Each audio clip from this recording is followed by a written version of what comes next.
দর্শক আমরা দেখছিলাম এখানে দুটি বাচ্চা সংগ্রহ করছে মামুন ভাই। মামুন ভাই আসসালামু আলাইকুম, কেমন আছেন? কি অবস্থা বলেন তো আজকে? কয়টা ছিল আজকে ভাই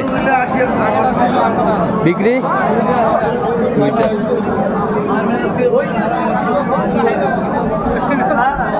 চাইওয়াল বকনা, এটা কত মামুন ভাই? 42 বিক্রি 38। এই পাশেরটা 42 হলে দেওয়া যাবে।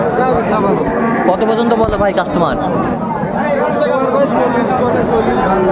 আচ্ছা আচ্ছা আচ্ছা, কেউ যদি নিতে চায় দেওয়া যাবে? আচ্ছা আচ্ছা, নাম্বারটা একটু বলেন তো। 017948752 আচ্ছা, নাম্বার করলে হবে। ঠিক আছে।